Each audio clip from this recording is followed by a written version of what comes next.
Section 2. Merchanter ship Hammer in deep space. 1700 hours. Vittorio Lucas rose from his seat and walked the curve of Hammer's dingy bridge, hesitated at the twitch of the stick in the hand of the Unioner who continually kept an eye on him. They would not let him come within reach of controls. In this tiny, steeply curved rotation cylinder, most of Hammer's unlovely mass was a null G belly aft.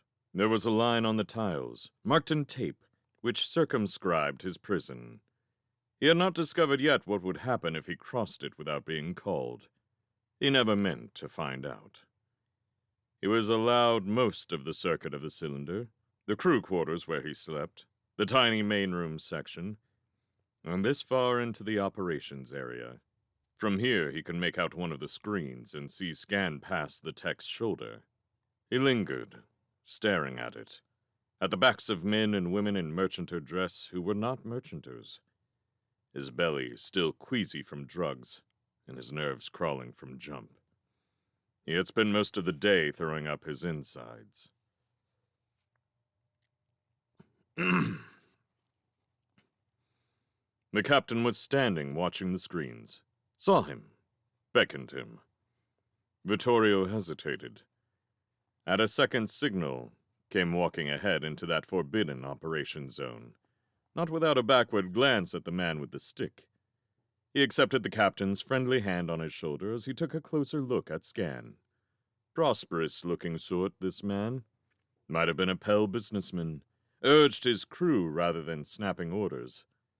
They all treated him well enough, even with politeness.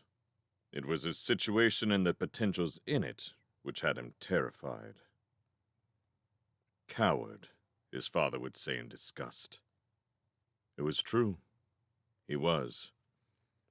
This was no place and no company for him. "We're moving back soon now," the man said. Blass. His name was Abe Blass. Didn't jump far, just enough to stay out of Mazian's way. "Relax, Mr. Lucas. Your stomach treating you better now?" He said nothing. The mention of his malaise brought a spasm to his gut. "Nothing's wrong," Blass said softly, hand still on his shoulder. "Absolutely nothing, Mr. Lucas. Mazian's arrival doesn't trouble us." He looked at the man. "And what if the fleet spots us when we come in again?" "We can always jump," Blass said. "Swan's Eye won't have strayed from her post, and Illico won't talk. She knows where her interests lie. Just rest easy, Mr. Lucas. You still seem to have some apprehensions of us." "If my father on Pell is compromised..." "That won't be likely. Jasad knows what he's doing. Believe me, it's all planned for. And Union takes care of its friends." Blass patted the shoulder. "You're doing well for a first jump. Take an old-timer's advice and don't push yourself. Just relax. Go on back to the main room, and I'll talk to you as soon as our move-in is plotted."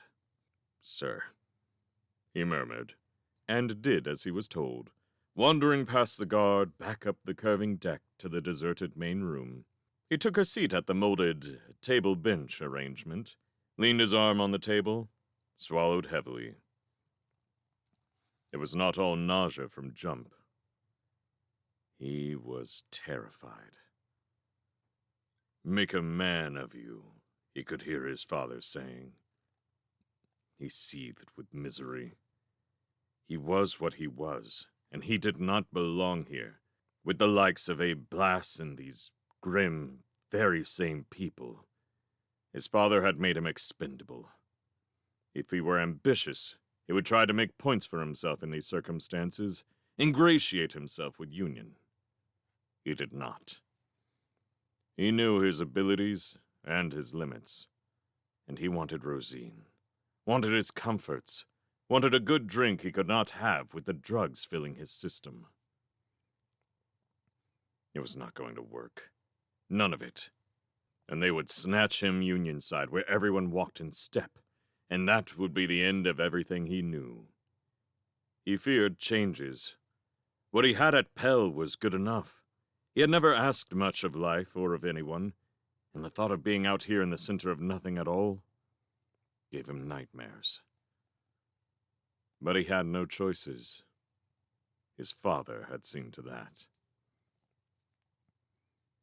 Blas came finally, sat down and solemnly spread charts on the table, and explained things to him as if he were someone of consequence to the mission. He looked at the diagram and tried to understand the premises of this shifting about through nothing, when he could not, in fact, understand where they were, which was essentially nowhere. "You should feel very confident," Blas said. "I assure you, you're in a far safer place than the station is right now." "You're a very high officer in Union," he said, "aren't you? They wouldn't send you like this, otherwise." Blas shrugged. "Hammer and Swan's Eye. All the ships you got near Pell?" Blas shrugged again. That was his answer.